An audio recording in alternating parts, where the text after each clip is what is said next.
সুপ্রিয় দর্শক, আমন্ত্রণ জানাচ্ছি সমসাময়িক নানা বিষয় নিয়ে বাংলা ভিশনের নিয়মিত আয়োজন পাবলিক পার্লামেন্ট অনুষ্ঠানে। আপনাদের সঙ্গে আছি আমি রিশান নাসরুল্লাহ।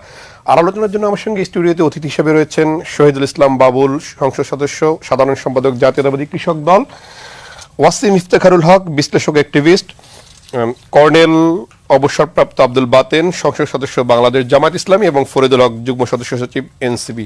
আপনাদের সবাইকে স্বাগত জানাচ্ছি। আমরা আলোচনা করব। শহীদুল ইসলাম বাবুল, আপনাকে দিয়েই শুরু করতে চাই। কূটনৈতিক বিষয়টি রয়েছে সরকারের সামনে বড় একটি, সরকারের যেসব চ্যালেঞ্জ রয়েছে তার মধ্যে আসলে কূটনৈতিক সফলতা একটি। সেই জায়গায় যদি সরকার সফল হয় তাহলে সরকারের অনেক চ্যালেঞ্জ মোকাবেলা করা আসলে সরকারের জন্য সহজতর হবে। মক্কা চুক্তির বিষয়টি রয়েছে, সরকার সেখানেও যেতে চায়, এবং চীন থেকে যুদ্ধ বিমান, সবশেষে আজকে যেটি জানালেন চীন থেকে যুদ্ধ বিমান কিনবে সরকার।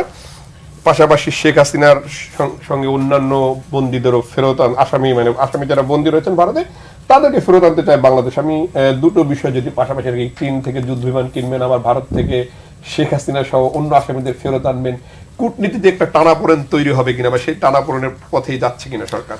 চলেন তার আগে একটা জিনিস বলে নিই, আমি আপনার প্রশ্নের উত্তর দিচ্ছি। চলেন, আমি 17-18 বছর যাবৎ টকশো করি, হাজার হাজার টকশো করছি। দেখছেন এই প্যানেলটা, আপনি জামাত জোট থেকে দুইজন প্রত্যক্ষভাবে আনলেন। আমরা সারা জীবন টকশো করছি। একটা হলো একদিকে দুইজন জামাত উপস্থাপক, কি আওয়ামী লীগ, আর উপস্থাপক একজন আওয়ামী লীগ, তিনজন, আর আমি একা। এরকম টকশো হাজার হাজার করছি। এই আপনাদের এই টকশোতে দেখি জামাত জোটের দুইজন, আর একজন অ্যাক্টিভিস্ট, আর একজন বিএনপির। তো যাই হোক, সেটা অসুবিধা নাই, অসুবিধা নেই। ওই তো বিরোধী দল দুইজন আর সরকারি দল একজন, এই আর কি। সরকারি দল তো শক্তিশালী, একজন থাকলে না, শক্তিশালী না। সরকারি দলকে প্রশ্নবাণে জর্জরিত করা হয় সব সময়, উত্তর দিতে হয়, উত্তর দেওয়ার জন্য তো লোক লাগে। মানে পার্থক্যটা আমি বুঝাইলাম, অসুবিধা নাই সেটা। সরকারের চাপ তো বেশি থাকবে না না না না না, সেই জন্যই তো সরকারের পক্ষে লোক বেশি লাগে, তাই না? আমি আপনাকে মানে দেশ কেমন চলতেছে সেটা বুঝাইলাম আর কি, আর বাংলাদেশের মিডিয়া এবং গণমাধ্যম কেমন চলছে সেটাও বলছি আর কি। কারণ আপনি যেটা বলছিলেন মক্কা চুক্তি, কূটনীতি আর যুদ্ধ বিমান কেনার যে বাস্তবতাটা, অসুবিধা নেই। মক্কা চুক্তি এখন ওয়ার্ল্ড ওয়াইড এটা একটা আলোচনার বিষয় হয়ে গেছে, শুধু বাংলাদেশ না। কেউ কেউ বলতেছেন ইসলামী জোট, বাংলাদেশ, টার্কি, পাকিস্তান, সৌদি আরবের যে জোট, এবং এটা ন্যাটো চুক্তির মতো একটা ব্যাপার। যে কোনো দেশ আক্রান্ত হইলে এবং বাংলাদেশ সেই চুক্তিতে যেতে আগ্রহী, পররাষ্ট্র প্রতিমন্ত্রী হুমায়ুন কবির সেটা বলেছেন বা আমরা জানি। এটা নিয়ে অনেকের মানে ঘুম হারাম, বাংলাদেশ কেন এই চুক্তিতে যাবে, তার আভ্যন্তরীণ নিরাপত্তা, কূটনীতি, যেই বিষয়টা আপনি দেখছেন যে বিষয়টা। এবং বাংলাদেশ এই মক্কা চুক্তিতে একসময় বাংলাদেশের কূটনীতি ছিল এরকম বাস্তবতা যে বাংলাদেশ মানে কি বলবো, আধিপত্যবাদী ভারতের চিন্তার বাইরে, চেতনার বাইরে, ইচ্ছার বাইরে কিও করবার বাস্তবতা ছিল না। গণতান্ত্রিক সরকার বা নির্বাচনের মধ্য দিয়ে এটা প্রমাণিত হয়েছে যে বাংলাদেশ একটা স্বাধীন কূটনৈতিক বাস্তবতা তৈরি করবার একটা পরিবেশ তৈরি হয়েছে, যেখানে বাংলাদেশের স্বার্থ থাকবে সবার আগে, শুধু কথার কথা না, সবার আগে বাংলাদেশ, এইটা প্রমাণিত হচ্ছে। এবং বাংলাদেশ, ভারত, প্রধানমন্ত্রীর ভারতের সফর নিয়ে ভারত যেভাবে বিব্রতকর বাস্তবতার মধ্যে পড়েছে, সময় দিয়ে, ডেট দিয়ে সেটা আবার তুলে নিয়েছে, এতে কি প্রমাণিত হচ্ছে? এতে প্রমাণিত হচ্ছে যে বাংলাদেশ তার স্বকীয়তায় ফিরেছে এবং একটা স্বাধীন সার্বভৌম যে রাষ্ট্র, সেই রাষ্ট্রের যে আলাদা অস্তিত্ব আছে, সম্ভ্রম আছে, সার্বভৌমত্ব আছে, সেটা বাংলাদেশ প্রমাণ। এটা বিএনপি সরকার বা নির্বাচিত সরকারের বাইরে কারো পক্ষে এই পরিস্থিতি তৈরি করা। বাংলাদেশকে এখন সকলে বন্ধু বানাবার জন্য উদ্গ্রীব হয়ে আছে। একদিকে চায়না, একদিকে যুক্তরাষ্ট্র, একদিকে ভারত, একদিকে পাকিস্তান, একদিকে সৌদি আরব বা তুরস্ক বা আঞ্চলিক পরাশক্তি যারাই রয়েছে, বাংলাদেশ এখন সেই বাস্তবতা। এটা আমি মনে করি বাংলাদেশের মর্যাদা, সম্মান অনেক অনেক হাইটে চলে গেছে, যে আমরা এখন বার্গেইন করতে পারি, আমরা এখন চোখে চোখ রেখে কথা বলতে পারি, যেটা বাংলাদেশ দীর্ঘদিন বাংলাদেশে যেই বাস্তবতা ছিল না। এটা হলো এইটা। আর যুদ্ধ বিমান অবশ্যই আমরা কিনবো, কেন কিনবো না? আমরা আমাদের নিরাপত্তার প্রশ্ন আছে, আমাদের সার্বভৌমত্বের প্রশ্ন আছে, আমরা স্বাধীন রাষ্ট্র, সেটা নিয়েও আমরা এখন চিন্তা করতে পারছি, বার্গেইন করতে পারছি, কথা বলতে পারছি। এটা মনে করছি যে এটা গণতান্ত্রিক সরকারের একটা বড় বিজয়। জি। অবসরপ্রাপ্ত কর্নেল আব্দুল বাতেন, স্বকীয়তায় ফিরছে সরকার, অর্থাৎ মক্কা চুক্তি কিংবা চীন থেকে যুদ্ধ বিমান কেনা, এটি আসলে স্বকীয়তায় ফেরা বলতে আসলে এটিকেই বোঝায় কিনা? কূটনৈতিকভাবে এ ধরনের কিছু কার্যক্রম করলে সেটি আসলে রাষ্ট্রের স্বকীয়তায় ফেরা হয় কিনা? ধন্যবাদ আপনাকে, ধন্যবাদ বাংলা ভিশনের দর্শক শ্রোতাকে। বাবুল ভাইকে আশ্বস্ত করছি, আমরা মানে দুইজন বিরোধী দলের সদস্য হলেও আমরা ঠিক ওই ধরনের কোনো যুক্তি করে আসি নাই বা কোনো পণ করে আসি নাই যে না না আপনাদের দোষ দিচ্ছি না শহীদুল ইসলাম বাবুল, আমাদের এখানে যথেষ্ট আমি অভিজ্ঞ, আমাদের এখানে আমি টকশো করেছি, ঠিক আছে, কিন্তু ভাই। এরকম প্যানেল আমি দেখিনি। মানে শুরু মানে এই করছি- প্রতিকূলতার বিরুদ্ধে আমরা লড়াই করেছি, সেটা মনে করিয়ে দিলাম, অন্য কোনো শুরু করছি অসুবিধা নেই। আপনার আপনার যে বক্তব্য সেটা সমর্থনই শুরু করছি। মক্কা চুক্তি এটা শুধু বিএনপি সরকারের বিষয় নয়, এটা এই দেশের মানুষের সাধারণ মানুষের আকাঙ্ক্ষা। তো মানুষ চায় যে বাংলাদেশ যে পরিচয়ের সংকটে ভুগত এক সময়, স্বাধীনভাবে চিন্তা করা বলা চলে ভুলে গিয়েছিল। বিগত বাবুল ভাই যে আরেকটা কথা বলছেন যে নির্বাচিত সরকার, সত্যিকার অর্থে যদি আমরা বলি দীর্ঘদিন পর আমরা নির্বাচিত সরকার পেয়েছি। নির্বাচনে অভিযোগ থাকবে, কিছু কিছু অভিযোগ থাকবে, তারপরেও একটা নির্বাচিত সরকার পেয়েছি।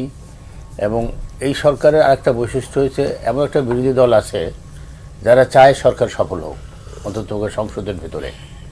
তো সব কিছু মিলিয়ে একটা ভালো মেসেজ গেছে আন্তর্জাতিক কমিউনিটির কাছে, যে কারণে তারা বাংলাদেশের সঙ্গে যোগাযোগ করতে আগ্রহী। মক্কা চুক্তি খুবই একটি মানে আমি মনে করি একটা যুগান্তকারী ঘটনা যেটা সম্পন্ন হয়েছে। আমরা এই কয়েকদিন আগে এই চুক্তি স্বাক্ষর হওয়ার আগেও আমরা ধারণা করি নাই যে সৌদি আরব এবং তুরস্ক একত্রে বসে এই চুক্তি করবে। তাদের মধ্যে যোগাযোগ ছিল, কিন্তু এই পর্যায়ে যাবে হঠাৎ করে এটা আমরা বুঝতে পারি নাই। এখন শোনা যাচ্ছে যে ইরানও মক্কা চুক্তিতে যোগদান করতে পারে। আরও শোনা যাচ্ছে যে এটা শুধু সামরিক সহযোগিতামূলক কোনো চুক্তি নয়, এখানে অর্থনৈতিক সহযোগিতার বিষয়টিও থাকবে। সব কিছু মিলিয়ে মধ্যপ্রাচ্যের যে শ্রম বাজার আমাদের বাংলাদেশের জন্য খুবই একটি প্রয়োজনীয় জায়গা। মক্কা চুক্তিতে যোগদানের মধ্য দিয়ে আমরা সেই বাজারে সুবিধা করতে পারবো বলে আশা করা যায়। তুরস্ক যদি আমরা নিজেদের মতো করে দাঁড়াতে চাই, তাহলে তুরস্ক এবং পাকিস্তানের সহায়তা আমাদের প্রয়োজন আছে। তুরস্ক সহায়তা নিয়ে আমরা আমাদের দেশে একটা জিনিস আপনারা সকলেই জানেন, পাকিস্তানিরাই এই আমাদের সমরাস্ত্র কারখানা করে গেছে, যেখানে শুধুমাত্র 7.62 mm রাইফেল তৈরি হয়। তারপর কিন্তু এই দীর্ঘ 55 বছরে আমরা এই ধরনের কোনো উদ্যোগ দেখি নাই, কারণ আমাদের নতজানু পররাষ্ট্রনীতি ছিল। তো যদি সরকার যদি এই পররাষ্ট্রনীতির ধারাবাহিকতা মক্কা চুক্তির মাধ্যমে বজায় রাখতে পারে, আমি মনে করি আমাদের সামরিক খাতেও যথেষ্ট উন্নয়ন হবে। এবং আমরা কিছু কিছু আলাপ আলোচনাও হচ্ছে। তো আমি মনে করি এটা একটা ইতিবাচক পদক্ষেপ হবে আর কি। সেক্ষেত্রে চীন থেকে যুদ্ধ বিমান কেনা কিংবা যে ড্রোন কেনার যে বিষয়গুলো আছে, চীন থেকে যুদ্ধ বিমান কেনা হয়তো বা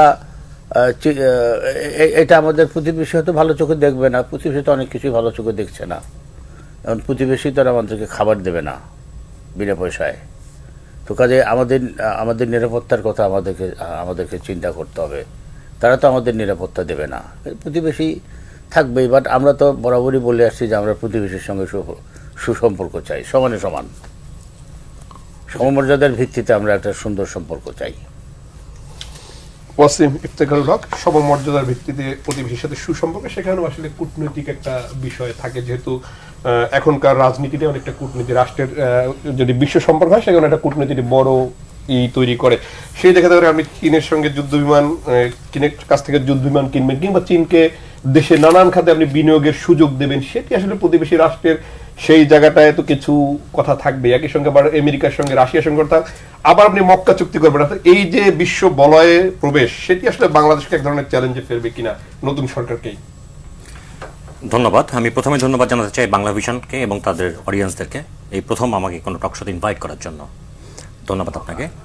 আপনি যেগুলো বললেন, এখানে আপনাকে একটা কথা আমি মনে করাই দিতে চাই, সেটা হচ্ছে মক্কা চুক্তি তো এক ধরনের অর্থনৈতিক চুক্তিও।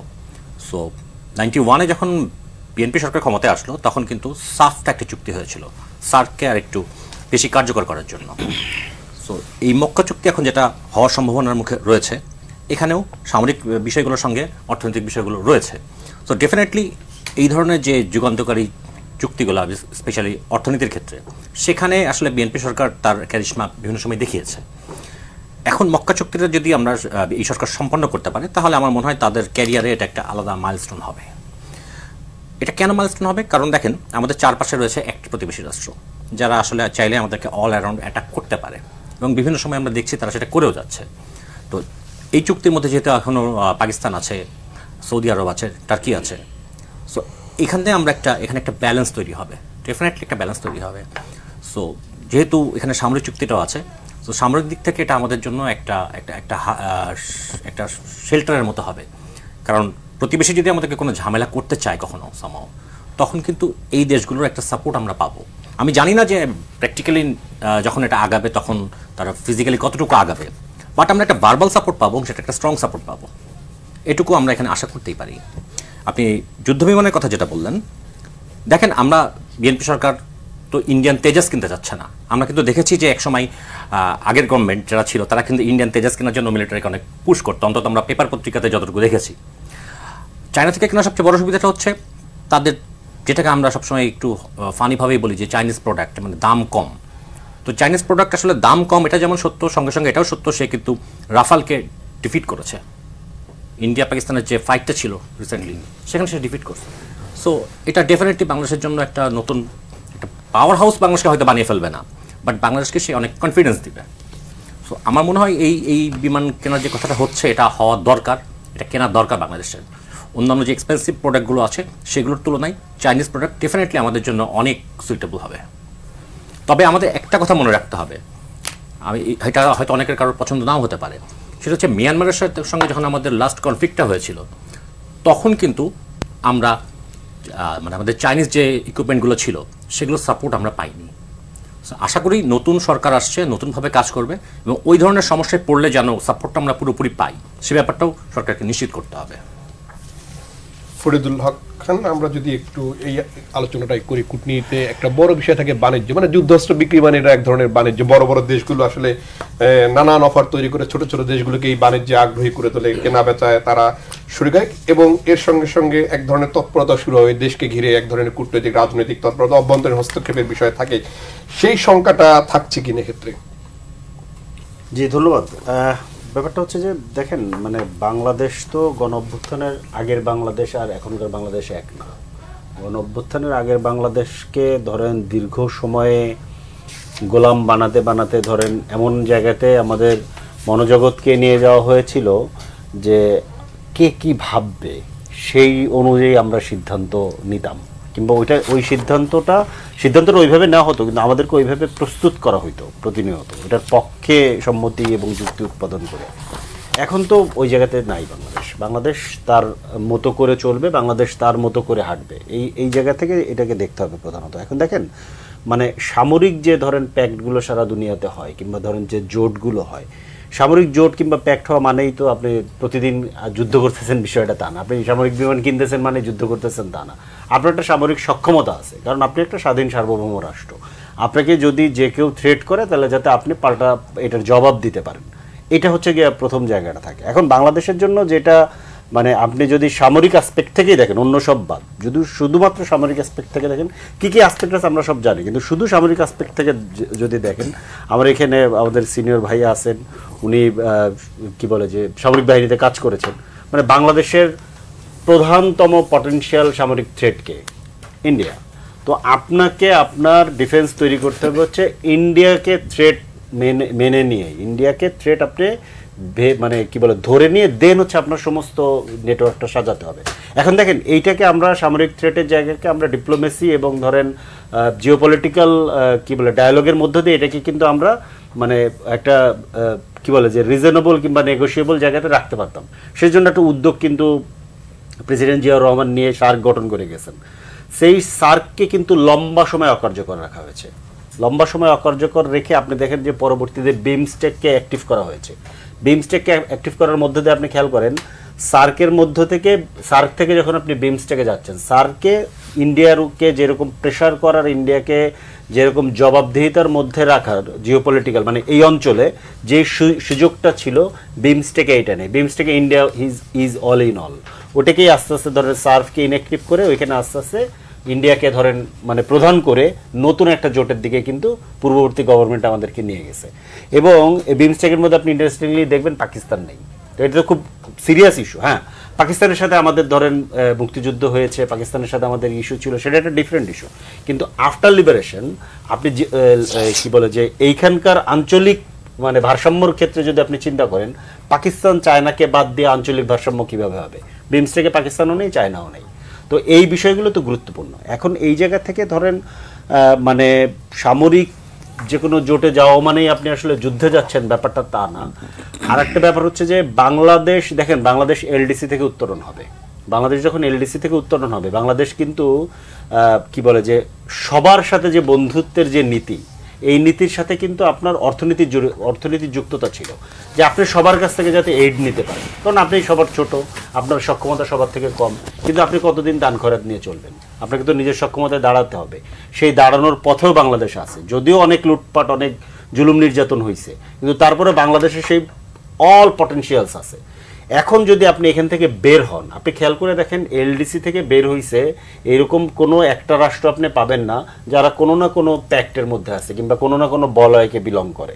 তার মানে আপনাকে কোথাও না কোথাও আসলে বিলং করতে হবে। তাহলে আপনার জন্য এরিয়াটা কি, আপনার জন্য জায়গাটা কি? এই জায়গা থেকে যদি আপনি দেখেন, সেই জায়গা থেকে ধরেন মক্কা প্যাক্ট আমাদের জন্য খুব গুরুত্বপূর্ণ, খুবই গুরুত্বপূর্ণ। এবং যদি এটা আমরা করতে পারি, এইটা একটা ভালো উদ্যোগ হবে। এখন কিন্তু এখানে বড় প্রশ্ন আছে, এটা কি এমনি এমনি হয়ে যাবে? নিশ্চয়ই না। আচ্ছা, এখানে 50 বছরের যে ইন্ডিয়ান হেজিমনি, মক্কা প্যাক্ট ইন্ডিয়ার জন্য রেড লাইন, এটা আমরা টের পাচ্ছি। তো চতুর্দিকে যেই পরিমাণ ধরেন তৎপরতা, যেভাবে ধরেন ইন্ডিয়ান অ্যাম্বাসেডার, হাই কমিশনার এবং অন্যান্য ডিপ্লোম্যাটসরা যেই মাত্রায় তৎপরতা দেখাচ্ছে, তাতে খুব পরিষ্কারভাবে বোঝা যাচ্ছে যে এইটা একেবারে তাদের জন্য খুব গলার কাটা হয়ে গেছে। তারা খুব চেষ্টা করছিল যে বিমস্টেকে প্রাইম মিনিস্টারকে নিয়ে যেতে, এটা তারা ব্যর্থ হয়েছে। তো এখন স্বাভাবিকভাবে এইখানে কিন্তু একটা বড় মানে ধরেন কি বলে যে একটা অস্থিরতা তৈরি করার একটা চেষ্টা করা হবে। পত্রিকায় কলম লেখা হবে, টকশোতে এটার বিরুদ্ধে কথা বলা হবে, ফেসবুকে লেখালেখি হবে, বিভিন্ন ধরেন মনে করেন যে এলিট সার্কেলে এগুলো নিয়ে আলাপ আলোচনা হবে, এগুলো আমরা জানি। কিন্তু আমরা এটাকে ইভেন এটা নিয়ে রাস্তাও ধরেন মনে করেন মুভমেন্ট হইতে পারে, কেউ কেউ বলতে পারে যে না এই ধরনের জায়গাতে আমরা যাব না, এটা বলতে পারে। আপনি এটাকে ট্যাকেল করবেন কিভাবে? আমি মানে এই জায়গাটাতে বলতেছি, এটা গভর্নমেন্টের জন্য বলতেছি। এইটা একটা খুবই serious national issue. National issue কোনো গভর্নমেন্টের ইস্যু, এটা বিএনপির একার ইস্যু না, কিংবা এটা কোনো সরকারেরও একার ইস্যু না। এইটা ন্যাশনাল ইস্যু, পার্লামেন্টে আলাপ করতে হবে এবং জাতীয় ঐক্যমত তৈরি করতে হবে। দেন যদি আপনি এটা করেন, সবাইকে অনবোর্ড করে যদি করেন, তখন জনগণও বুঝবে যে না এটা আমাদের আসলে জাতীয় স্বার্থ। এইটা আপনাকে মানে স্টাবলিশ করে দেন এটাকে আগাতে হবে। এইটার বাইরে যদি যান, তখন যে অস্থিরতাগুলো হবে, এই অস্থিরতাগুলো গভর্নমেন্ট একা ট্যাকেল করতে পারবে না। এইটা হচ্ছে আমার লাস্ট। শহীদ ইসলাম, এই জায়গাটা যদি আমরা একটু আসি যে সরকারের এই জাতীয় বিষয়টি, মক্কা চুক্তিতে যাওয়া মানে বিএনপির বিরুদ্ধে নানান ধরনের যে লেখা হবে বা এই ধরনের, আমরা যদি একটু ঐতিহাসিকভাবে আসি, বিএনপির বিরুদ্ধে থাকে প্রো ডান একটা শব্দ বিএনপির বিরুদ্ধে অনেক সময় ব্যবহার করা হয়। সেক্ষেত্রে মক্কা চুক্তিতে যখনই বিএনপি যাবে, তখন আমরা পশ্চিমা বিশ্ব যেটিকে বলা হয় কারোর জন্য মুক্তিযুদ্ধ বা মুক্তির লড়াই, কারোর জন্য সেটি টেরোরিজম, এটি তো পশ্চিমারা সবসময় এই ফ্রেমিংটি করে থাকে। বিএনপির জন্য এই ধরনের না, পশ্চিমারা শুধু না, সবসময় এই অঞ্চলেও হয়েছে, আবার এর বাইরের ন্যারেটিভ হয়ে যায়। কালকে আমি একটা গৌতম ঘোষ নামে একজন ওয়েস্ট বেঙ্গলের একজন সাংবাদিক, সিনিয়র প্রমিনেন্ট জার্নালিস্ট, তার কথা শুনেছিলাম। তিনি কিন্তু চমৎকার একটা বিশ্লেষণ দিয়েছেন যে বাংলাদেশকে আগের মতো যে আসো আসো আসো বললেই যে চলে আসবে, বিষয়টা এরকম না। এবং চমৎকারভাবে তিনি বলেছেন যে বাংলাদেশ এখন আর ওই জায়গায় নাই। সেই হ্যাডমটা দেখাবার সামর্থ্য, শক্তি বিএনপি সরকার, জিয়াউর রহমানের সন্তান, খালেদা জিয়ার সন্তান তারেক রহমান আছে। উনি সেই ঝুঁকিটা নিয়েছেন যে বাংলাদেশ তার আত্মমর্যাদাকে বিকিয়ে দিতে পারে না। বিগত 17 বছর যেটা দেখেছি, এই জায়গাটায় মনে হয় আমার বিরোধী দল আমাদেরকে সমর্থন করছে বা করবে এবং একটা ধন্যবাদ দিবে। যে বিএনপির প্রধানমন্ত্রী গলদঘর্ম করে ফেলেছেন, তারা তারেক রহমানকে জ্যানতেনভাবে যে কোনোভাবে নেওয়ার জন্যে হেন কোনো প্রচেষ্টা নাই যেটা করছে না। এবং তাদের আত্মমর্যাদারও প্রশ্ন হয়ে গেছে এখন, যে দিল্লিতে কখন তারেক রহমান আসবেন, কিভাবে আসবেন, রাজোচিত সংবর্ধনা দিবেন। তারেক রহমান যে সেটার জন্য বসে নেই, বরং তারেক রহমান বাংলাদেশ এবং দেশের আত্মমর্যাদা, সম্মান, সার্বভৌমত্ব এই প্রশ্নে যে অবিচল, হ্যাঁ, সেটা নিশ্চয়ই তারা বুঝতে পারছে যে বাংলাদেশের হাইট এখন কোথায়, কূটনৈতিক পর্যায়ে বহুমুখী কূটনীতির দ্বার এখানে উন্মুক্ত হয়েছে। মক্কা ট্রিটিটা একটা গুরুত্বপূর্ণ ফাংশনাল ব্যাপার হবে আন্তর্জাতিক কূটনীতিতে। কারণ এই ট্রিটি এমন একটা বিষয় যে একটা দেশ পাকিস্তান আক্রমণ হওয়া মানে টার্কি আক্রমণ হয়, সৌদি আরব আক্রমণ হয়, বাংলাদেশ আক্রমণ হয়, এবং এই সমস্ত রাষ্ট্রগুলো তার পাশে গিয়ে দাঁড়াবে প্রত্যক্ষভাবে। সুতরাং এই অপরচুনিটি বাংলাদেশের জন্য খুবই একটা গুরুত্বপূর্ণ, যেহেতু জিও পলিটিক্যাল একটা বাস্তবতার মধ্যে আমরা আসি। এই বাস্তবতার মধ্যে আমাদের এই মানে আঞ্চলিক পরাশক্তিগুলা আমাদের পাশে যদি প্রত্যক্ষভাবে থাকে, সেটা আমাদের সার্বভৌমত্বের প্রশ্নে একটা গুরুত্বপূর্ণ নিয়ামক শক্তি হিসেবে থাকে বলে আমরা মনে করি। এবং সেই কনটেক্সট বা প্রেক্ষাপট বা বাস্তবতা বা আসপেক্টের মধ্য দিয়ে আমরা এই ট্রিটির বিষয়ে আগ্রহী, এবং আমরা বিশ্বাস করি যে এই ট্রিটিটা বাংলাদেশকে একটা নতুন বাস্তবতা বা উচ্চতায় তুলে ধরবে। কিন্তু ভারতের সাথে তো সম্পর্কের বিষয় রয়েছে, অনেকগুলো অমীমাংসিত বিষয় রয়েছে। 5ই আগস্টের যে পরিবর্তিত বাংলাদেশ, তারপরে ওই জায়গাটা প্রত্যাশা তৈরি হয়েছে। না, প্রত্যাশা ঠিক আছে, প্রত্যাশা ঠিক আছে, কিন্তু প্রত্যাশার পারত্ব গলতে হবে। আপনি কি করছেন? আপনি আমার সাথে বন্ধুত্ব চান, আপনি আমার বাবার খুনিদের যদি আশ্রয়দাতা হন, তাহলে কিভাবে বন্ধুত্ব হবে? কূটনৈতিক ভাষায় কিন্তু সেটা পরিষ্কার করে বলা হয়েছে যে পরিবেশ তৈরি করতে হবে।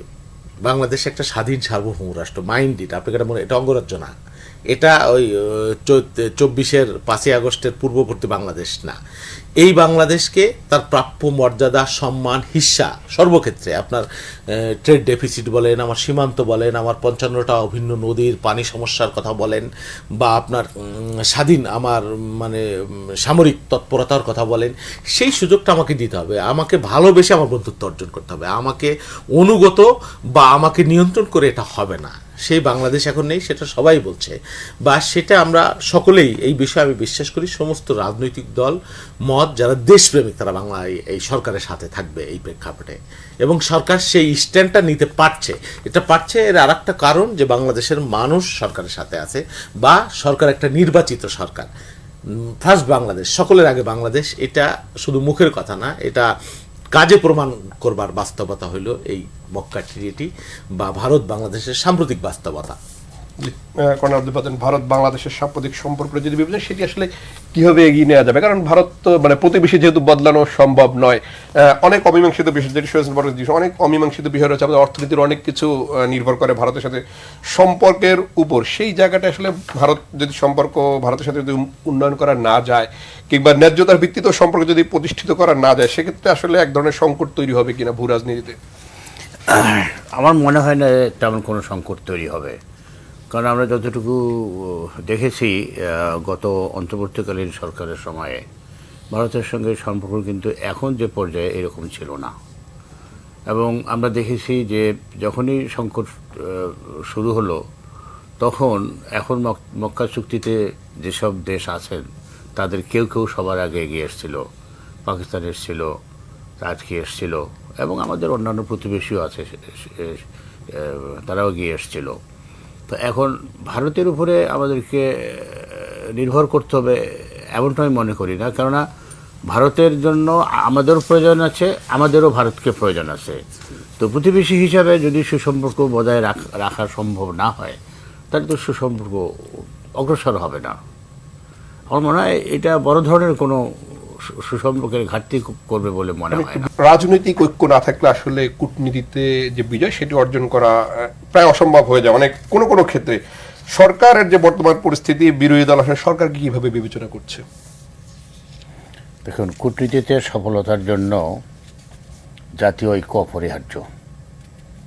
যেমন এই যে আমরা যদি ভারতীয় ইস্যুতে, ভারতের সঙ্গে যে আমাদের সম্পর্কের ইস্যুতে যদি আমরা সরকারের সঙ্গে থাকতে পারি, সরকার যদি একটা পজিটিভ ইতিবাচক ভূমিকা নেয়, বিরোধী দল যদি থাকে, তার মানে কি গোটা দেশের মানুষ থাকা। তো এটা ডেফিনেটলি সরকারকে একটা আমাদের প্রতিপক্ষকে বা প্রতিবেশীকে একটা মেসেজ দেবে। তো আমরাও এটাকে ইতিবাচক হিসাবে দেখি, এই অর্থে দেখি যে বিগত সময়গুলোতে আমাদের যে গণতন্ত্র ধ্বংস হয়েছে, জুলুম হয়েছে, নির্যাতন হয়েছে, গুম হয়েছে, খুন হয়েছে, সবগুলোতে কিন্তু ভারতের সমর্থন ছিল। বিশেষ করে নির্বাচনগুলো প্রত্যেকটাতে এইভাবে নির্বাচন পরিচালিত হচ্ছে, গণতন্ত্র ধ্বংস করার ক্ষেত্রে ভারতের ভূমিকা ছিল বা আমাদের প্রতিবেশীর ভূমিকা ছিল। এটা তো দেশের মানুষ জানে। কাজে এই ক্ষেত্রে আমি মনে করি দেশের সাধারণ মানুষ এবং বিরোধী দল সকলে একমত থাকবে, এবং একমত থাকলে সেটা আমাদের প্রতিবেশীকে একটা মেসেজ দেবে, তারা বিষয়টাকে আবার রিথিঙ্ক করতে পারবে। হ্যাঁ, আমরা অনেকেই মনে করি যে অনেক কিছুর বিষয় আমরা তাদের উপর নির্ভরশীল। কোনো মানুষ কারো উপরে চিরদিন নির্ভরশীল থাকে না। যখন তার অবলম্বনটা হাতছাড়া হয়ে যায় তখন সে স্বাবলম্বী হওয়ার চেষ্টা করে। এবং আমাদের এখানেও দৃষ্টান্ত আছে, তারা যখন গরু ঈদের সময় গরু দেওয়ার ব্যাপারে বিভিন্ন সময় কড়াকড়ি করলো। আমাদের দেশে কিন্তু গরুতে এখন স্বাবলম্বী হয়েছে। আপনি গ্রামে যান, প্রত্যেকটা বাড়িতে বাড়িতে খামার আছে, গরুর খামার আছে, দুধের খামার আছে। পেঁয়াজ স্বাবলম্বী হইতে খুব বেশি সময় লাগবে না।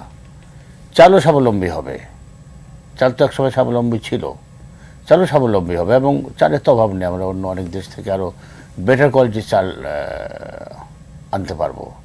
কিন্তু এগুলো কোনো সমস্যা না, আমাদেরকে স্বাবলম্বী হতে হবে, এই চিন্তার উপরেই আমাদেরকে থাকতে হবে। আমাদের স্বাধীন সত্তাকে বজায় রাখতে হলে আমাদের সামরিক বাহিনীকে শক্তিশালী করতে হবে, উন্নত প্রযুক্তি সম্পন্ন অস্ত্র লাগবে আমাদের, এবং দেশের মানুষকে মানসিকভাবে প্রস্তুত করতে হবে যে আমরা আমাদের যা আছে, আমাদের রিসোর্স নিয়েই আমরা স্বাবলম্বী হব।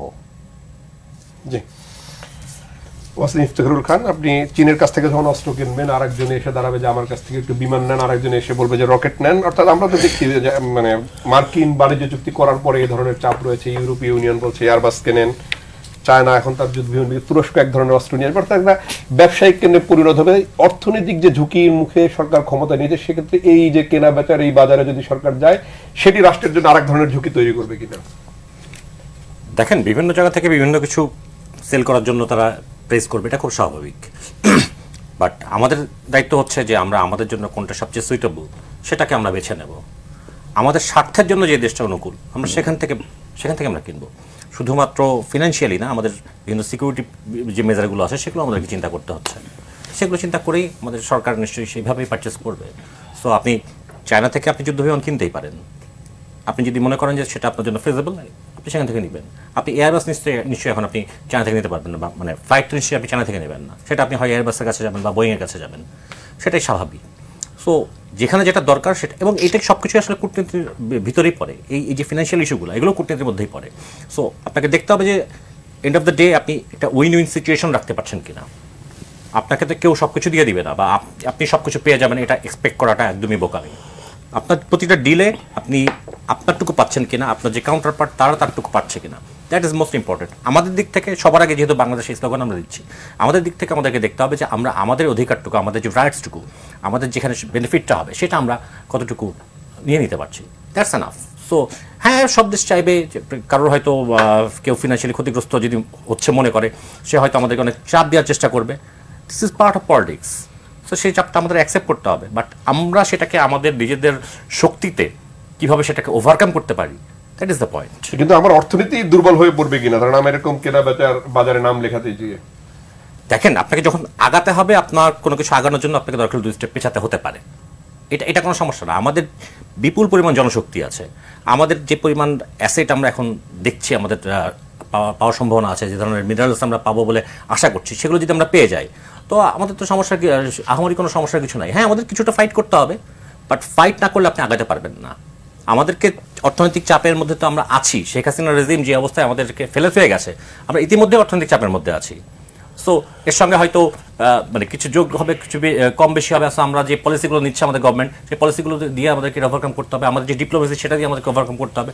সবচেয়ে বড় সাপোর্ট দিবে আমাদের ফিনান্সিয়াল পলিসিগুলো। সেগুলো যদি ঠিক থাকে, আমরা অবশ্যই আগে যেতে পারবো। কেন আগাতে পারবো না? ফরিদুল হক, আমরা একটু আরেকটি প্রসঙ্গে সেটি হচ্ছে রোহিঙ্গা সংকট। এটি আমাদের জন্য একটি বড় সংকট হয়ে দাঁড়িয়েছে। চীনের সাথে সুসম্পর্ক হলে এই সংকটের সমাধান, কিংবা তুরস্কের সাথে সুসম্পর্ক, কিংবা মার্কিন যুক্তরাষ্ট্রের সাথে তো নানান ধরনের চুক্তি আমাদের রয়েছে। তারপরও রোহিঙ্গা সংকটের কেন সমাধান হচ্ছে না? যদিও প্রত্যাবাসনের আশ্বাস দিচ্ছেন 16 কূটনৈতিক মিশন, তারপরও তো সংকটের সমাধান হচ্ছে না। এই নির্বাচিত রাজনৈতিক সরকারের পক্ষে এই সময় সমাধান করা সম্ভব হবে কিনা? না, এটা ব্যাপারটা হচ্ছে যে হ্যাঁ, এটা তো করতে পারতে হবে। এটা তো একটা বড় ইস্যু। এটার একটা সমাধানে যেতে পারতে হবে। এইটার জন্য আলাদাভাবে ধরেন একটা ডেস্ক কিংবা একটা সেল ওপেন করে আলাদাভাবে কাজ করা দরকার। মানে এটাকে আলাদা মনোযোগ দিয়ে কাজ করা দরকার। ইন্টারিম গভর্নমেন্টের সময় একটা উদ্যোগ নেওয়া হয়েছিল, সেটা সম্ভবত ওনারা আর পরে আগাননি, ওনাদের আরও অন্যান্য ইস্যু তৈরি হয়ে গেছিলো। কিন্তু এটা আসলে একটা আমাদের জন্য খুব সিরিয়াস ইস্যু, কারণ সারা পৃথিবীতেই কিন্তু এই ধরনের ইস্যুসগুলো থাকে। আপনি লাস্ট সম্ভবত স্পেনে কিন্তু একদিনে 24 ঘন্টার ভেতরে কিন্তু 60,000-এর মতো 50-60,000 মরক্কো থেকে যে ইয়ে হলো, পুশিনের মতো এক ধরনের যে ঘটনা ঘটলো, এটা আসলে ঠিক পুশিন না, মানে এটা হচ্ছে যে ওই স্পেনের ওই গভর্নমেন্ট কিন্তু হচ্ছে মানে ইসরায়েলের বিপক্ষে অবস্থান নিয়েছিল, সো ওইটারই ধরেন একটা কি বলে যে ধাক্কা। ভূরাজনীতির কিংবা ধাক্কা ওইটারই ওটা একটা প্রতিশোধ Impact। নিতে কিংবা ওই গভর্নমেন্টকে আনস্টেবল করতে এই পরিস্থিতিটা তৈরি করা হয়েছে। এখন এইখানে রোহিঙ্গা ইস্যুটা যেটা হয়েছে যে রোহিঙ্গা ইস্যুকে দিয়ে এইখানে কিন্তু ইন্ডিয়া দীর্ঘ সময় বাংলাদেশের উপরে ছুরি গড়াইছে। এখন এইটাকে সলভ করতে আমাদের যাদের সাথে সম্পর্ক তৈরি করা দরকার, যে লেভেলে ডায়ালগ করা দরকার, দুতেলি করা দরকার, সেটা করতে হবে। কারণ এটা বাংলাদেশের জন্য খুবই বার্ডেন ইস্যু। এত মানে 10 বছর হয়ে গেছে, এই যে আজকে বোধহয় আমরা 10 বছর পালন করতেছি, 10 বছর হয়ে গেছে। তো 10 বছর হয়ে গেছে, এখনো এটার কোনো সেটেলমেন্ট হয়নি। মাঝখানে একটা কি বক্তব্য আসলো যে 3.5 লাখ নাকি তারা ইয়ে করতেছে। 3.5 লাখ তারা কিভাবে গুনলো, মানে তারা এদের কাউন্টিং মেথডটা কি? এবং এখানে একটা জেনোসাইড তারা চালায় তাদেরকে বাস্তুচ্যুত করছে। এটা নিয়ে ইন্টারন্যাশনাল কোর্টে যেভাবে ধরেন জিনিসটাকে ডিল করা দরকার ছিল, সেটাই কিন্তু বাংলাদেশের তৎকালীন গভর্নমেন্ট এটা করেনি। তো এটাকে নিয়ে প্রয়োজনে ইন্টারন্যাশনাল কোর্টে যেতে হবে। ওইখানে ধরেন এইখানে আবার আর একটা ব্যাপার আছে, এটা তো হচ্ছে যে জিওপলিটিক্যালি জিনিসটাকে যেভাবে ডিল করতে হবে, এটা একটা ব্যাপার আছে। বার্মা মানে মায়ানমারের ভেতরে কিন্তু ধরেন মায়ানমারে একটা সরকার নাই, হ্যাঁ আপনি অফিসিয়ালি একটা সরকার বলতে পারেন, কিন্তু ওই অঞ্চলটা কিন্তু পুরোটা মানে মেইন সরকারের নিয়ন্ত্রণ নেই। তাহলে ওইখানে যে পার্টিরা আছে যারা ওই জায়গাগুলোকে নিয়ন্ত্রণ করতেছে, তাদের সাথেও আপনাকে ধরেন অফ দ্য রেকর্ড অথবা on the record dialogue open করতে হবে। কারণ আপনার জন্য ইস্যু হচ্ছে রোহিঙ্গাদেরকে তাদের নিজেদের জায়গায় ফেরত দিতে হবে, এবং যে কোনো শরণার্থীরা যখন তাদের বাস্তুচ্যুত হয় তাদেরকে তাদের নিজ ভূমিতে ফেরত দেওয়া, এটা কিন্তু ধরেন আন্তর্জাতিক একটা ধরেন ঐক্যমত আছে এখানে, সেটার জন্য কোর্ট আছে।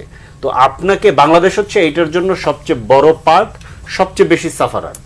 ওইটাকে মাথায় নেই আমরা, কিন্তু বাংলাদেশের মানে ফ্যাসিস্ট গভর্নমেন্টকে আমরা ওই পজিশন আমরা কখনোই দেখিনি যে বাংলাদেশ যে সবচেয়ে বেশি এটা দ্বারা সাফারার, এবং বাংলাদেশ যে সবচেয়ে বড় এইটার পার্ট এই রোহিঙ্গা ইস্যুতে, সেইটাকে বিশ্ব দরবারে তুলে ধরা, এইরকম আমরা অ্যাটিচিউড দেখিনি। বরঞ্চ আপনার কি হলো, যখন সিরিয়াস 2017-তে যে সিরিয়াস ফ্লাডটা হইলো, এই ফ্ল্যাটের পরে একদল চাটুকার ধরেন এই আশ্রয় দিয়েছে, এখন কি দিতে হবে যেন, নোবেল প্রাইজ দিতে হবে, শান্তিতে নোবেল প্রাইজ দিতে হবে, এই ধরনের একটা ধরেন হাওয়া তুলে দিল। তার মানে কি, এইটাকে কেন্দ্র করে ওই যে ধরেন এই ক্রাইসিসকে কেন্দ্র করে এইখানেও তারা একটা ইয়ে করার চেষ্টা করছে, মানে এখানে একটা ধরেন এইডের বাণিজ্য এবং হচ্ছে যে বিশ্ব দরবারে ধরেন নোবেল বাণিজ্য, এইটার একটা করার একটা চেষ্টা কিন্তু করা হয়েছে। তো বাংলাদেশের বর্তমান সরকারকে এই জায়গাটা একদম পরিষ্কার, এখানেও আমি মনে করি যে এখানে একটা জাতীয় ঐক্যমতের ইস্যু আছে। মানে এই ধরনের যে কোনো ইন্টারন্যাশনাল ইস্যু যেটা খুব জটিল, জাতীয় ঐক্যমত হইলে যেটা হয়, তখন যে কোনো গভর্নমেন্ট মানে যে কোনো পরাশক্তিও চিন্তা করে যে ওরা তো সবাই এক, তাহলে আমাকে আসলে এটার বাইরে যাওয়ার আসলে স্কোপ নাই। মানে রোহিঙ্গা ইস্যু থাকা না থাকা তো বাংলাদেশের স্বার্থের প্রশ্ন, জাতীয় স্বার্থের প্রশ্ন। তো জাতীয় স্বার্থের প্রশ্ন নিশ্চয়ই বিএনপির একার প্রশ্ন না, জামাত ইসলামীর একার প্রশ্ন না, এনসিপির একার প্রশ্ন না, বাংলাদেশের অন্যান্য যারা স্টেক হোল্ডার আছে তাদেরও একার প্রশ্ন, আমাদের সবারই প্রশ্ন। রোহিঙ্গা থাকলে যে সাফার, সেটা আমাদের সবারই কম বেশি হচ্ছে। চলে এদেরকে যদি ফেরত দিতে পারে, ওই লোকগুলোর ধরেন মনে করেন যে জীবন বেঁচে যাবে, এবং এইটার জন্য বাংলাদেশ যে বেনিফিট, এই বেনিফিটটাও তো আমাদের ইকুয়ালি সবার। আমাদের ওই পুরো অঞ্চলটা ইয়ে হয়ে গেছে, এটা দেশের ভেতরে ধরেন এটার জন্য নানান রকমের অস্থিরতা আছে ওই অঞ্চলের লোকদের জন্য। এখান থেকে ধরেন কি বলে সমুদ্র পথে মালয়েশিয়া এবং অন্যান্য জায়গায় যাওয়ার পথে অনেক দুর্ঘটনার ঘটনা ঘটেছে, সেগুলো বাংলাদেশের ভাবমূর্তিকে নষ্ট করেছে। এরকম অনেকগুলো ঘটনা আছে, বললে অনেক কিছু বলা যাবে।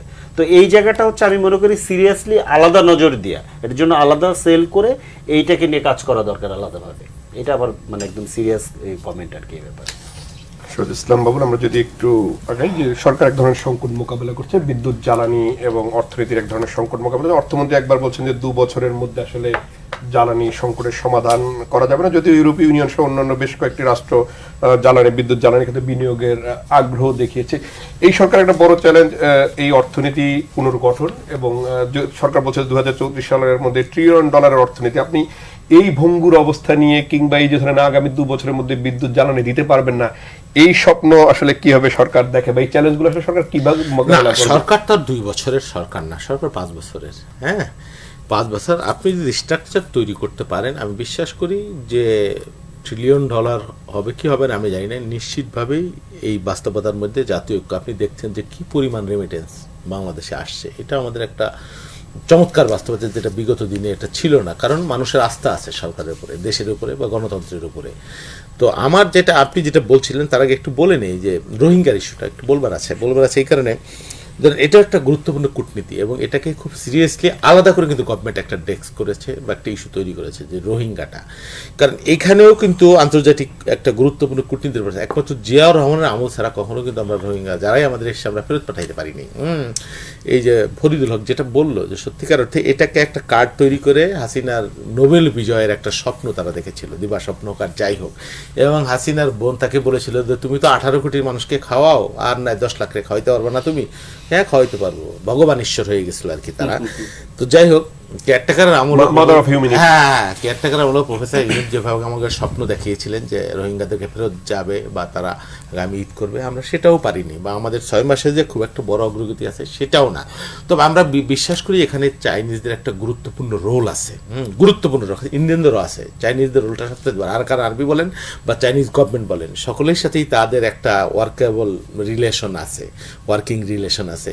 তো সেই প্রেক্ষাপটে চায়নাকে যদি সত্যিকার অর্থেই আমরা আন্তরিকভাবে চাইনিজরা চেষ্টা করে, আমরা বিশ্বাস করি যে এই রোহিঙ্গা ইস্যুতে আমরা একটা সমাধান গুরুত্বপূর্ণ পাবো। কারণ এটা আমাদের উপর একটা বোঝার উপর শাকের আটির মতো বাস্তবতা হয়ে গেছে। তাদের আমাদের দেশের সাংস্কৃতিক ইমব্যালেন্স বা পপুলেশনের ইমব্যালেন্স বা ক্রাইম ওই জোনটায় রোহিঙ্গা, তারা তো সর্বহারা মানুষ, দে ক্যান ডু এভরিথিং।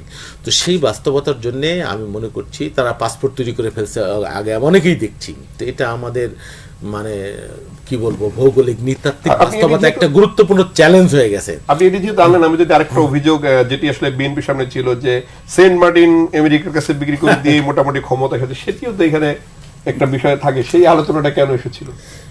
আলোচনা এসেছিল যে সেন্ট মার্টিন তৎকালীন সময়ে একটা কি বলে তার নিরাপত্তার জন্য ইন্টারিম গভর্নমেন্ট একটা সিকিউরিটি বলয় তৈরি করেছিল, তার কি বলে সামুদ্রিক যে ইকো যে সিস্টেমটা সেটাকে রক্ষার জন্যে।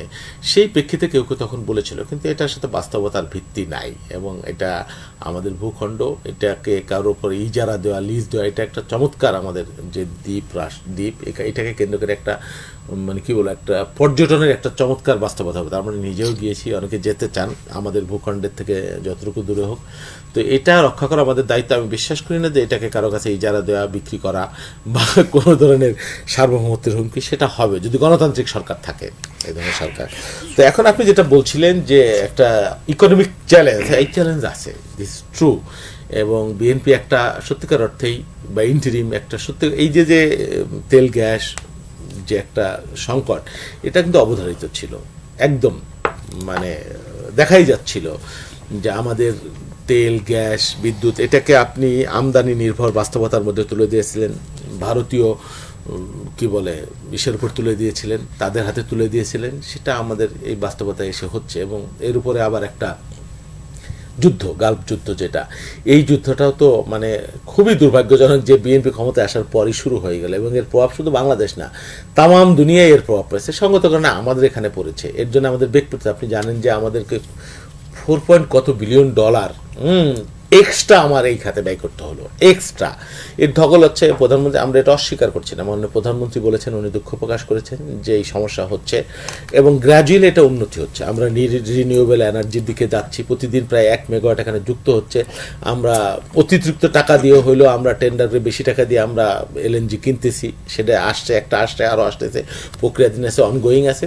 এটা কমবে, কিন্তু পুরোপুরি যদি এটাকে আপনার মিনিমাম 2 বছর এটা লাগবে, এটা অর্থমন্ত্রীও বলেছেন বা এই বিষয়ে যারা বিশেষজ্ঞ তারাও বলছেন। এটা গভর্নমেন্ট বিরোধী দলের পরামর্শ নিচ্ছে, তারপরে এক্সপার্ট যারা তামিম আহমেদ প্রকৌশল বিশ্ববিদ্যালয় তাদের পরামর্শ নিচ্ছে এবং গভর্নমেন্ট এই বিষয়ে মানে কি বলবো উদ্বিগ্ন, খুবই উদ্বিগ্ন এবং এটা নিয়ে সর্বাধিকার এখানে মানে এখানে দেওয়া হচ্ছে, সর্বোচ্চ গুরুত্ব এখানে দেওয়া হচ্ছে। আমরা রোহিঙ্গা ইস্যুতে একটু আলোচনা করতে চাই। এটি বাংলাদেশের জন্য একটি বড় হুমকি, তো আমরা দীর্ঘদিন থেকে বলে আসছি। সেই জায়গাটায় আরাকান রাজ্যের একটা বিষয় থাকে, অর্থাৎ এক ধরনের ভৌগোলিক পরিবর্তনের কথাও বলা হচ্ছে বা ম্যাপ, এগুলো শোনা যাচ্ছে। আসলে বাংলাদেশের বাস্তবতা এখানে বাংলাদেশের জন্য চ্যালেঞ্জ কোন জায়গাগুলো?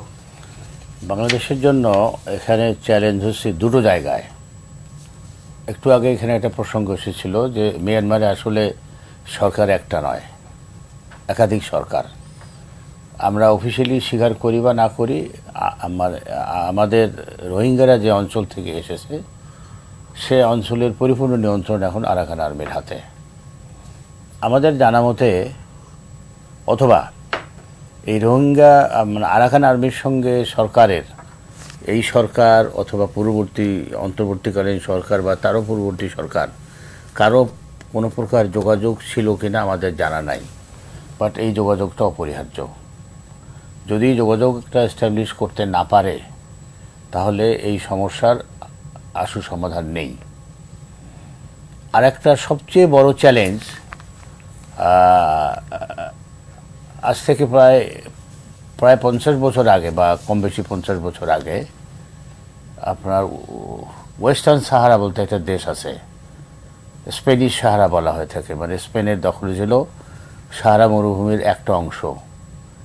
সেখানে মরক্কোর সঙ্গে যুদ্ধ করে তারা টিকে আছে এবং প্রায় 50 বছর আগে একটা যুদ্ধবিরতি, এটা আরও লম্বা কাহিনী আছে। এখানে স্পেনের সঙ্গে মরক্কোর যুদ্ধ হয়েছে, আমেরিকা মরক্কোর পক্ষে ছিল। এখানে সবচেয়ে বাংলাদেশের ক্ষেত্রে বলা হচ্ছে যে মার্কিন যুক্তরাষ্ট্র এখানে একটা নতুন নীতি তৈরি করতে চায় বা চীন চায়।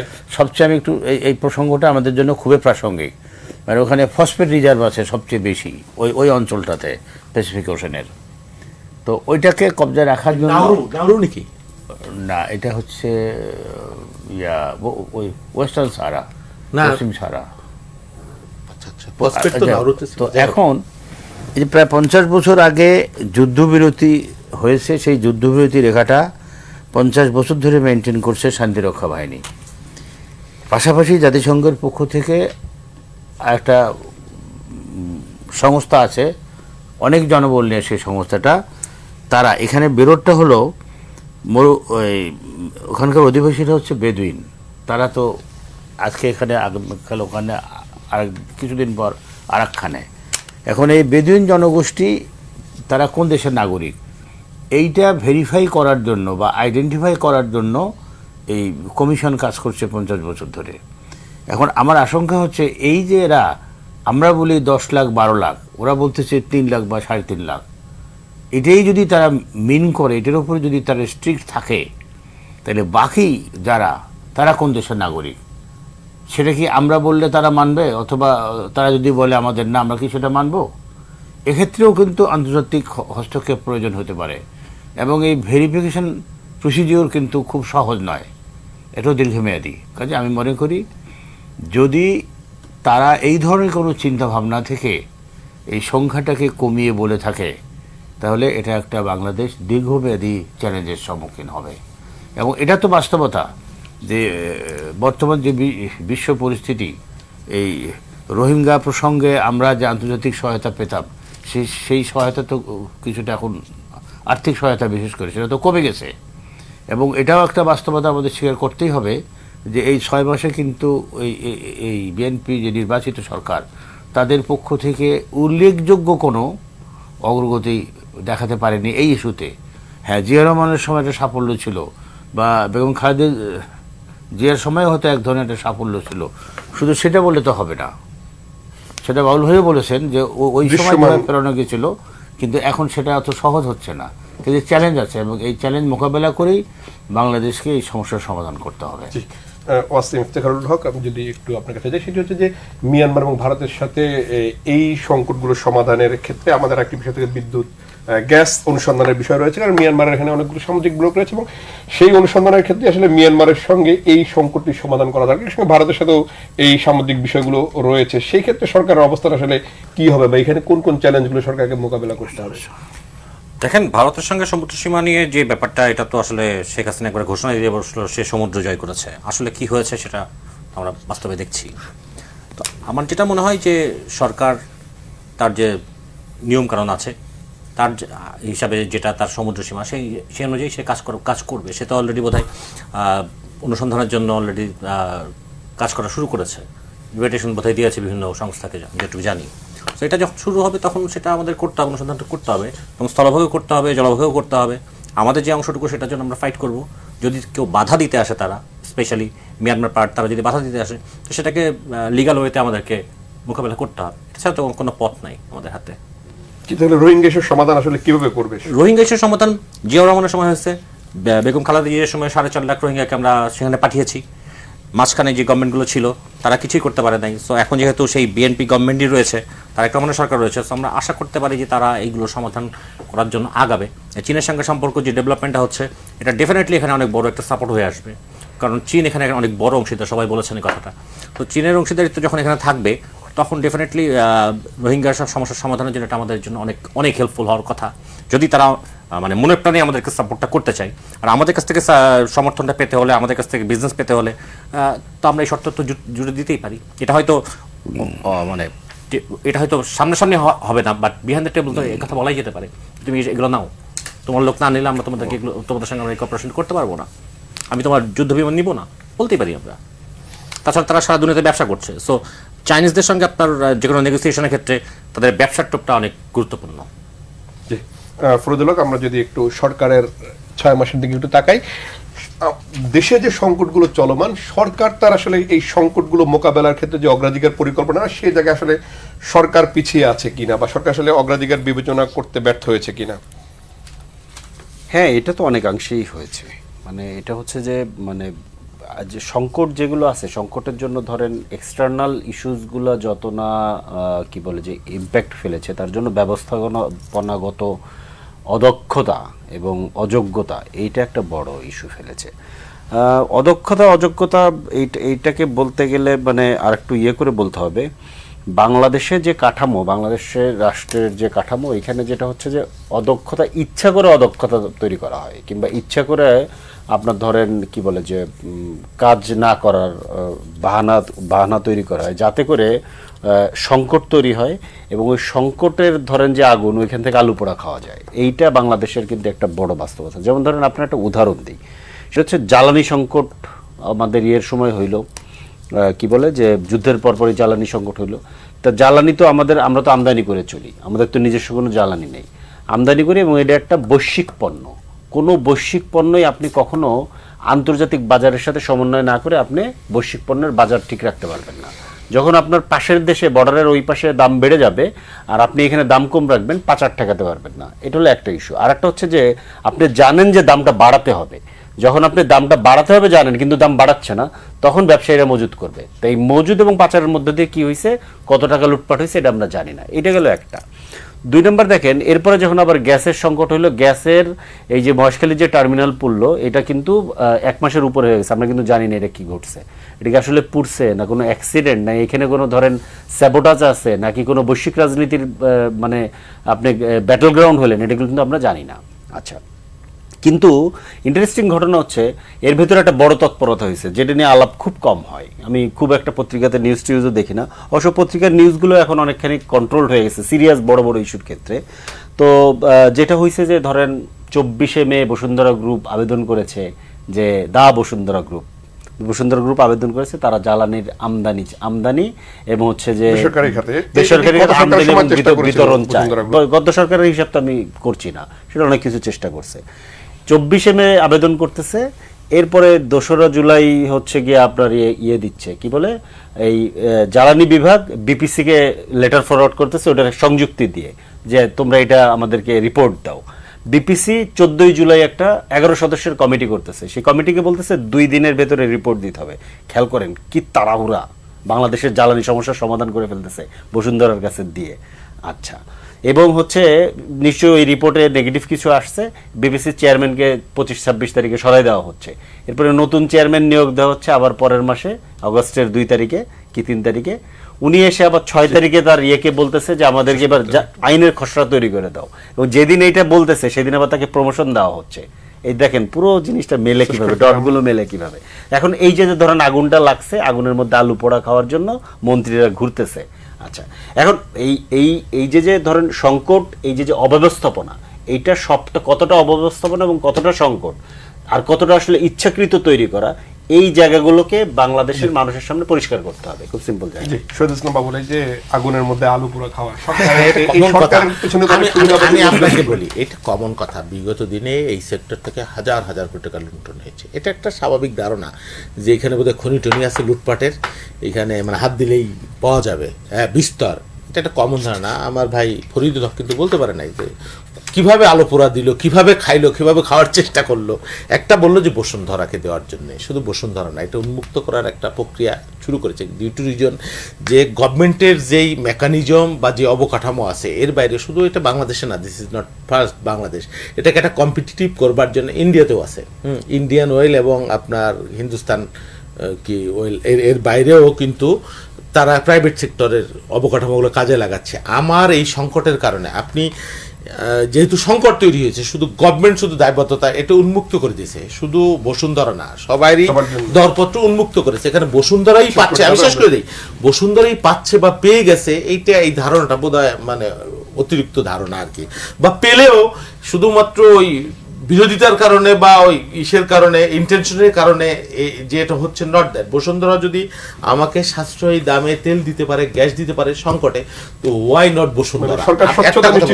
আরেকটা যেটা বলতেছিলাম যে বিগত সরকার তো নাই, এবং ইন্টারিম গভর্নমেন্ট আমার দেশীয় যে সোর্স সেই সোর্সে তেল গ্যাস অনুসন্ধানের ন্যূনতম কোনো প্রক্রিয়া শুরু করে নাই। আমরা এখন এই জায়গাটায় হাত দিয়েছি এবং এই চেষ্টাটা আমরা শুরু করেছি।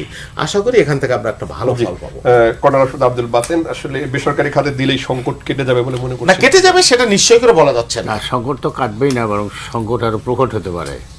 এই বসুন্ধরা সম্পর্কে আমাদের একটা তিক্ত অভিজ্ঞতা আছে। আমরা বিটুমিন একসময় বসুন্ধরাকে দেওয়া হলো, তো তারপরে যখন তারা কারখানা করলো, উৎপাদন শুরু করলো, দেখলো যে আমদানিকৃত বিটুমিনের সঙ্গে তারা কম্পিট করে পারে না।